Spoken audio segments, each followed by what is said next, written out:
오늘은 6월 21일입니다. 이제 나흘만 지나면 한국 전쟁 6.25가 일어난 지 76년이 되는 해입니다. 76년 하게 되면 그렇게 먼 과거의 일이 아닙니다. 아직 우리 교우들 중에 한국 전쟁의 그 비극을 몸소 경험한 분들이 계십니다. 제 아버님도 6.25와 월남전에 참전하신 분으로 지금은 대전 현충원에 안장되어 계십니다. 더구나 우리가 살고 있는 이 화천 땅은 6.25 한국전쟁 이전에는 북한 땅이었다가 전쟁 이후에 대한민국에 편입된 수복 지역입니다. 그리고 여전히 한국전쟁은 종전이 아니라 휴전 상태로 있습니다. 이곳 화천제일교회에서 휴전선까지의 직선거리가 약 23km입니다. 멀까요? 가까울까요? 우리가 잘 모르죠. 여러분, 남쪽으로 23km 내려가면 신부급 가재리가 나옵니다. 가재리가 가까워요? 멀어요? 가깝죠. 터널 2개만 통과하면 바로 신부급 거기에 있습니다. 신부급이 멀지 않은 것처럼 휴전선도 그리 멀지 않습니다. 제가 구체적인 거리를 언급하는 이유는 이 나라의 평화와 안전이 국력에 달려 있는 것이 아니라 우리 주님께 달려 있다고 하는 것을 말씀드리기 위함입니다. 21세기 문명의 세상에 온 세상이 전쟁으로 소란스럽습니다. 과연 이런 끔찍한 일이 지금도 일어날 수 있을까 싶은 그러한 전쟁의 참상이 여전히 팔레스타인 중동에서 그리고 러시아 우크라이나 그 국경에서 일어나고 있습니다. 가장 호전적인 북한 김정은 정권을 코앞에 두고 있는 우리나라가 이처럼 평화를 누릴 수 있고 또 이렇게 하나님께 마음 놓고 예배를 드릴 수 있는 것은 모두가 다 하나님의 은혜인 줄로 믿습니다. 호국 보훈의 달 6월을 맞으면서 이 나라 민족의 오늘에 있기까지 희생하며 헌신하신 모든 분들을 기억하며 그분들을 위해서 더 많은 기도를 부탁드립니다. 무엇보다 이 나라 민족의 평화 번영이 역사의 주인이신 하나님께 있음을 깨닫고 더 간절히 기도하시는 그러한 모든 성도가 되시기를 주님의 이름으로 부탁을 드립니다. 나라 민족도 하나님의 은혜와 진리 안에 서 있어야 살 수 있는 것처럼 교회도 은혜와 진리 안에 서 있어야 든든히 설 수 있습니다. 교회가 세상의 도전에 흔들리지 않고 더욱 든든히 서가려면 성령의 이름으로 나타나는 모든 체험을 성경의 진리로 분별해 낼 수 있어야 합니다. 교회 2000년 역사를 통해서 수많은 이단과 사이비들이 있었습니다. 그들은 모두 자신들이 특별한 계시를 받았고 특별한 성령의 체험을 했다고 주장했습니다. 초대교회를 가장 어렵게 만들었던 영지주의와 몬타니우스파도 마찬가지였습니다. 이들은 자신들만의 영적인 신비 체험을 강조하고 자신들만이 성령과 직통하고 있다, 그 직통 계시를 주장했습니다. 이단들의 공통점은 언제나 성경보다 자신들의 체험을 앞세운다고 하는 점에 있습니다. 그러나 체험은 언제나 주관적일 수밖에 없습니다. 같은 사과를 먹어도 어떤 사람은 참 달다 그렇게 말하는 반면에 어떤 사람은 사과가 너무 시다 그렇게 말하기도 합니다. 같은 노래를 들어도 어떤 사람은 야, 노래가 참 감동적이다, 참 가사가 좋다 그렇게 말하는 사람이 있는가 하면 어떤 사람은 무슨 노래가 이렇게 유치해 그렇게 말하는 사람도 있습니다. 체험이라고 하는 것은 주관적이기 때문에 그런 것입니다. 영적인 체험도 마찬가지입니다. 우리가 간절히 기도할 때 우리 마음속에 끓어오르는 어떤 감정이 있습니다.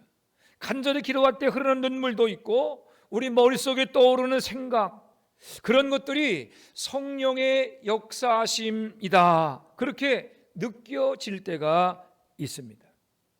그러나 그런 것들이 과연 성령의 역사하심이라고 우리가 단정할 수 있겠습니까?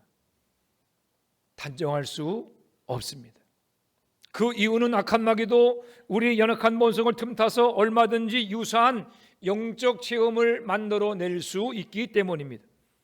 그래서 바울 사도는 데살로니가후서 2장 9절 10절에서 사탄으로 말미암아 능력과 표적과 거짓 기적들이 나타날 수 있다라고 경고했습니다.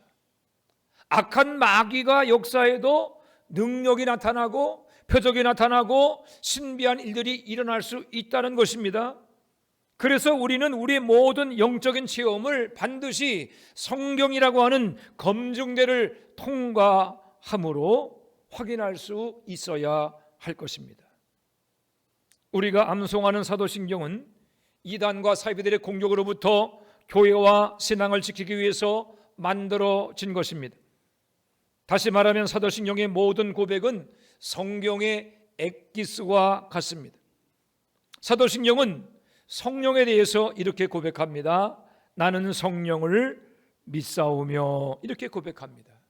우리 한번 따라합니다. 나는 성령을 믿사오며, 나는 성령을 믿사오며. 아멘. 성부 하나님과 성자 예수님에 대한 고백과 달리 성령에 대한 고백이 이렇게 세 단어로 아주 짧은 것은 성령님의 사역 자체가 원래 그러하기 때문입니다. 성령님은 자신을 드러내는 분이 아니십니다. 성부 하나님의 뜻과 성자 예수님의 구원 사역을 오늘 이 세상에 드러내고 이루어 가시는 분이 바로 성령님이십니다. 예수님은 성령님을 또 다른 보혜사라고 말씀하셨습니다. 예수님이 제1의 보혜사시라면 성령님은 제2의 보혜사이신 셈입니다. 그래서 예수님은 또 다른 보혜사이신 성령님이 하시는 일을 누구보다 잘 설명해 줄 수 있는 것입니다. 지난주에는 성령께서 무슨 일을 하시는가, 성령의 중요한 사역 두 가지, 첫째, 성령님은 우리와 함께 하시는 하나님이시다. 둘째, 성령님은 우리를 가르치시는 하나님이시다라고 하는 말씀을 전했습니다. 우리와 함께 하시는 하나님, 우리를 가르치신 하나님. 오늘은 지난주에 이어서 성령님의 중요한 사역 세 번째와 네 번째에 대한 말씀을 계속해서 나누겠습니다. 세 번째로 성령님은 예수님을 증거하시는 하나님이 되십니다. 우리 요한복음 15장 26절 말씀을 다 같이 읽겠습니다. 요한복음 15장 26절입니다.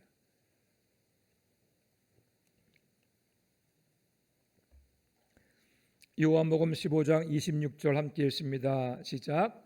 내가 아버지께로부터 너에게 보내실 보혜사 곧 아버지께로부터 나오시는 진리의 성령이 오실 때에 그가 나를 증언할 것이요. 아멘. 예수님은 이 말씀을 통해서 우리가 궁금해하는 성령의 사역에 대한 정의를 내리고 계십니다.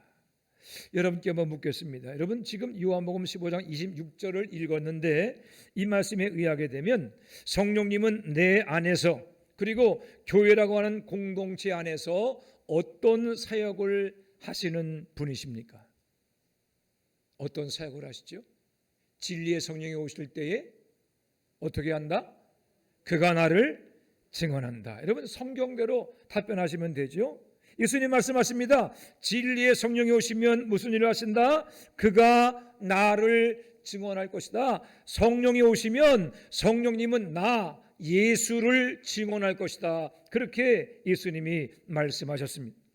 예수님은 성령의 사역에 대해서 그가 나를 증언할 것이다 라고 분명히 말씀하셨습니다.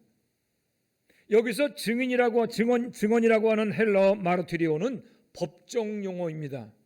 그러니까 내 생각과 판단과 의견을 말하는 게 아닙니다. 내가 보고 들은 것을 객관적인 사실을 그대로 진술하는 거예요.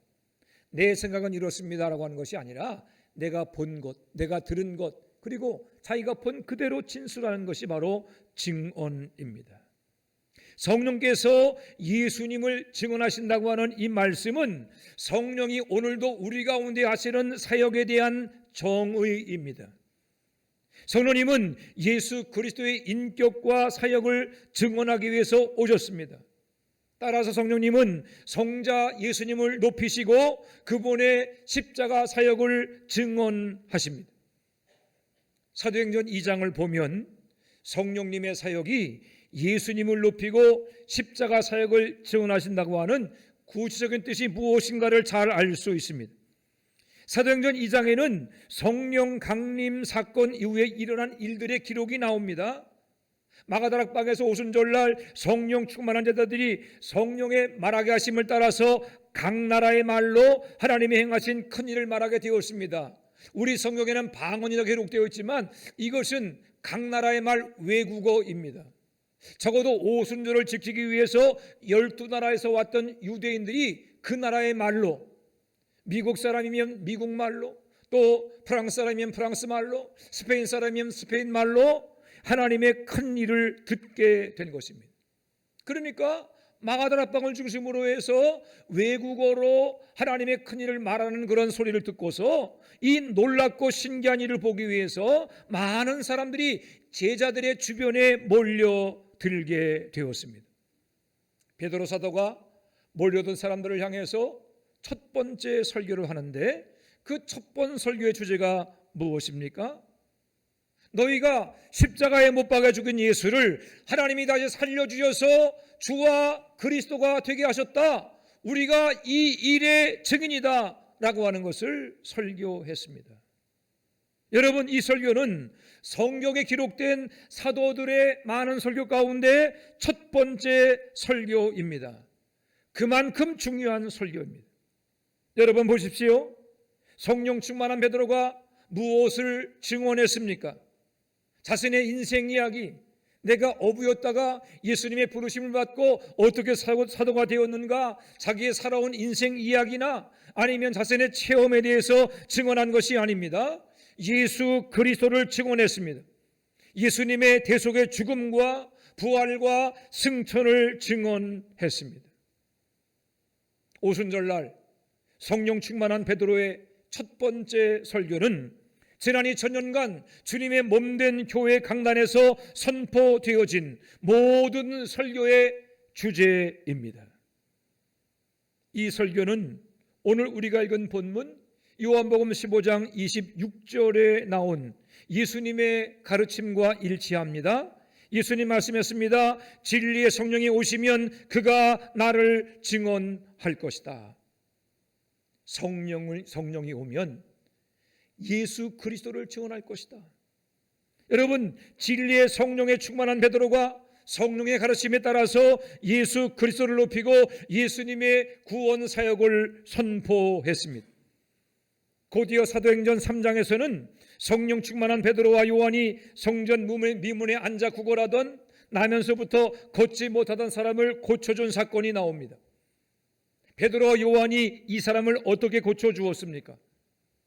은과 금은 내게 없거니와 내게 있는 이것을 내게 주노니 나사렛 예수 그리스도의 이름으로 일어나 걸어라. 아멘. 베드로와 요한의 능력이 아닙니다. 성령의 능력으로 고쳐준 것입니다.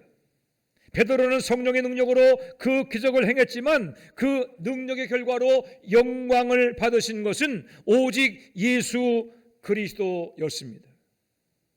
나사렛 예수 그리스도의 이름으로 일어나 걸어라.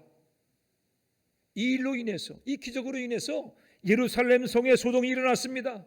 많은 사람들이 성전 미문에 앉아서 어릴 때부터 구걸하던 그 사람이 일어나 걷게 되었다고 하는 기적의 소리를 듣고서 그 사람을 보려고 몰려들었고, 이 일 때문에 사도들은 공회 앞에서 재판을 받게 되었습니다. 성령 충만한 베드로가 공회 앞에서 증언한 결론이 사도행전 4장 12절에 나옵니다. 우리 다 같이 사도행전 4장 12절 말씀을 함께 읽겠습니다. 사도행전 4장 12절입니다.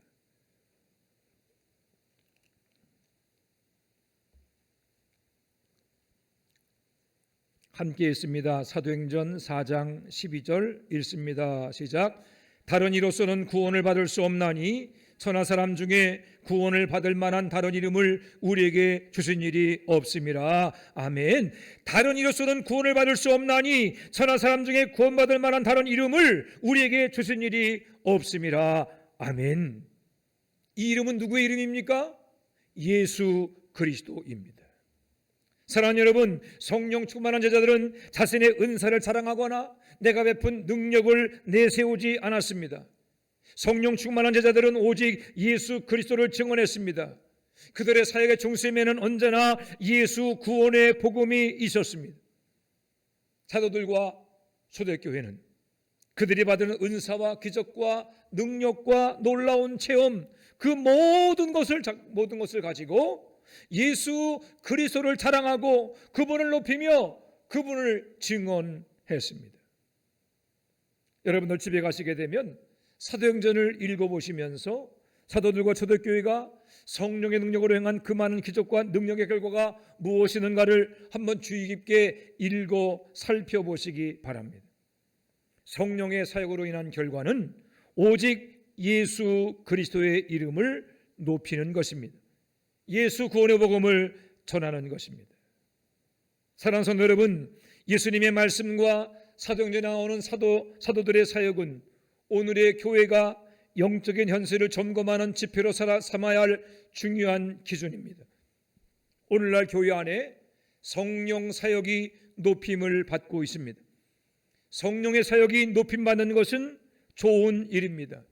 하지만 성령을 높이느라고 예수님을 높이고 예수 복음을 증언하는 일을 소홀히 한다는 것은 있을 수 없는 일입니다. 신사도 운동을 추종하는 교회들은 성령을 높이며 성령의 사역을 칭송하고 성령의 은사를 구하는 일에 열심을 내고 있습니다. 성령 사역이라고 하는 이름을 쉽게 사용합니다. 하지만 여러분, 성령 사역이라고 하는 말은 오해의 소지가 다분합니다. 성령 사역, 이 성령은 자신의 이름을 높이기 위해서 독자적인 사역을 하시는 분이 아니시기 때문입니다. 예수님께서 분명히 말씀하셨죠. 진리의 성령이 오시면 어떻게 된다? 그가 나를 증언하실 것이다. 성령님은 예수 그리스도를 증언하시는 분이십니다. 성령님이 계시는 곳에는 예수님의 이름이 높아집니다. 성령님이 역사하시는 곳에는 예수 복음이 선포됩니다. 성령의 역사에서 귀신이 쫓겨가며 질병이 치유되는 놀라운 기적을 통해서 영광을 받으시는 분은 성령님이 아니시라 오직 예수 그리스도이십니다. 그렇습니다. 성령 충만은 예수님을 높이고 예수님을 자랑하고 예수 복음을 따라 살아가는 것입니다. 바라기는 언제나 어디서나 예수를 붙잡고 의지하며 그분의 이름을 높이고 복음으로 승리하는 성령 충만한 여러분 되시기를 주님의 이름으로 축원해 드립니다. 네 번째로, 성령님은 우리를 진리 가운데로 인도하시는 하나님이십니다. 우리 요한복음 16장 13절 말씀을 읽어보겠습니다. 요한복음 16장 13절 말씀 앞에 나와 있죠. 함께 읽습니다. 시작. 그러나 진리의 성령이 오시면 그가 너희를 모든 진리 가운데로 인도하시리니 그가 스스로 말하지 않고 오직 들은 것을 말하며 장래일을 너희에게 알리시리라. 아멘. 예수님은 성령님을 일컬어서 진리의 성령이다 이렇게 불렀습니다. 예수님이 진리이시기에 예수님의 영이신 성령님도 진리의 영이신 것입니다. 예수님은 성령님이 진리심을 말씀하시면서 성령님이 너희들을 모든 진리 가운데로 인도할 것이다 그렇게 말씀을 했습니다. 성령님은 우리를 진리로 인도하시는 분이십니다. 여러분, 진리이신 예수님을 통해서 우리가 구원받는 것처럼 진리이신 성령께서는 우리와 함께 하시며 우리를 복음으로 인도하며 우리로 하여금 예수 구원의 진리 안에 머물 수 있도록 우리를 지금도 돕고 계시는 분이신 것입니다. 제가 나이가 들어가면서 이전과 같지 않다는 것을 가끔 느끼는데 그 중에 하나가 장거리 운전입니다. 예전에는 4시간 왕복, 부산 다녀오는 것 그렇게 어렵지 않았습니다. 근데 요즘은요 2시간 정도 이상만 운전하면 나도 모르게 어떻게 되죠? 장거리 운전하면 깜빡깜빡 졸음이 와요. 틀림없이 내가 운전하고 있는데 깜빡 졸은 것을 발견하고 소스라치게 놀랄 때가 있습니다. 그런데 저와 38년 함께한 제 집사람은 저보다 제 몸의 상태를 더 잘 압니다. 제가 저도 모르게 졸음이 오려고 하면 집사람은 저의 상태를 알고 금방 말을 겁니다. 여보, 당신 졸립지? 그렇게 물어보죠. 제가 아닌 것처럼 아니야 안 졸려 그러지만 어떻게 알았지? 속으로 그럽니다. 어느 때는 선글라스를 끼고 있기 때문에 안 졸린 것처럼 해도 제 표정과 느낌을 통해서 제가 졸려하는 것을 알고 팔을 흔들어 깨워주거나 잠깐이라도 쉬고 가라고, 여보 우리 여기서 좀 쉬었다 갑시다, 그렇게 권유를 합니다. 저를 너무 잘 아는 집사람이 저와 함께하고 있기 때문에 장거리 운전도 피곤해하지 않고 위험한 순간도 피해갈 수 있는 것입니다. 우리 신앙생활도 마찬가지입니다. 성령님은 우리와 함께 하시고 우리 안에 거하시는 하나님이십니다. 우리가 시험과 유혹에 한눈을 팔 때가 있습니다. 성령께서 그때 어떻게 하십니까? 우리 안에서 정신을 차리고 예수님을 바라보라고 우리를 깨우쳐 주십니다. 나도 모르는 사이에 시험에 빠지고 죄에 넘어질 때가 있습니다. 그럴 때 성령께서는 우리를 다시 일으켜 세워주시고 우리를 진리신 예수님께로 인도해 주십니다. 그래서 우리가 연약하고 부족하고 실패하고 넘어지지만 성령의 도우심으로 말미암아 여전히 복음의 길, 진리의 길에서 벗어나지 않을 수 있는 것입니다. 너무나 감사한 일입니다. 우리가 살아가는 이 시대를 포스트 모던 시대, 현대 후기 사회라고 부릅니다. 포스트 모던, 현대 후기 사회의 특징은 절대 진리를 거부하는 것입니다. 절대 진리가 없다. 그래서 사람마다 다 진리를 알 수 있고 종교마다 다 구원이 있다, 그렇게 말합니다. 기독교에만 구원이 있어? 아니야. 다른 종교에도 얼마든지 구원이 있어, 그렇게 이 사회는 말을 합니다. 산에 올라가는데 산에 올라가는, 정상으로 올라가는 길이 한 곳만 있는 것이 아니라 여기도 있고 저기도 있고 여러 군데를 통해서 정상에 올라가는 것처럼 구원의 정상에 오르는 길도 하나가 아니라 여럿일 수 있다, 그렇게 주장을 합니다. 그러나 성경은 그렇게 말하지 않았습니다. 예수님 분명히 말씀하셨습니다. 나는 길이요 진리요 생명이니 나로 말미암지 않고는 아버지께로 올 자가 없느니라. 아멘. 여기서 길, 진리, 생명은 많은 길 중에 하나가 아니라 오직 유일한 길, 오직 유일한 진리, 오직 유일한 생명이라고 하는 뜻입니다. 예수님이 아니고는 구원받을 수 없다는 겁니다. 방금 읽은 사도 베드로의 선포를 기억하십니까? 다른 이로서는 구원받을 수 없나니 천하 사람 중에서 구원받을 만한 다른 이름을 우리에게 주신 일이 없음이라. 아멘. 사랑하는 성도 여러분, 우리가 예수님만이 구원의 유일한 진리요 길이라고 믿는 것은 편협하고 독선적인 것이 아닙니다. 그것이 진리이기 때문입니다. 예수님만이 구원이시기에 우리가 그 진리를 선포하는 거죠. 나를 낳아주신 어머님이 한 분이고 또 내 육신의 아버지도 한 분이십니다. 제가 누구에겐가 우리 어머님은 나를 낳으신 분 한 분이고 또 내 아버지는 한 분이야, 그렇게 말하면 편협한데? 너무 독선적이지 않아? 어머니가 셋, 넷 될 수 있고 아버지가 10명도 될 수 있는데 왜 꼭 한 분이라고 그래? 그렇게 말할 수 없지요. 제가 그렇게 말하는 이유는 그것이 사실이기 때문입니다. 예수를 믿어야 구원받는다, 우리가 그렇게 믿고 고백하고 증거하는 것은 그것이 성경이 말하는 복음이요 구원의 진리이기 때문입니다. 예수님만이 죄인을 대신해서 십자가 달려 죽으셨고, 예수님만이 죽음을 이기시고 부활하셨으며, 예수님만이 다시 오실 심판의 주님이시기 때문입니다. 오늘도 성령님은 우리를 예수 구원의 진리와 복음 위에 다시 세워주십니다. 세상이 뭐라고 말하던 성령의 인도하심을 받는 사람들은 예수님만이 길이요 진리요 생명이라고 하는 성령의 가르침에 순종하며 살게 될 것입니다. 사랑하는 성도 여러분, 예수님은 오늘 말씀을 통해서 성령님이 어떤 분이시고 무엇을 하시는 분이신가에 대한 분명한 가르침을 주셨습니다.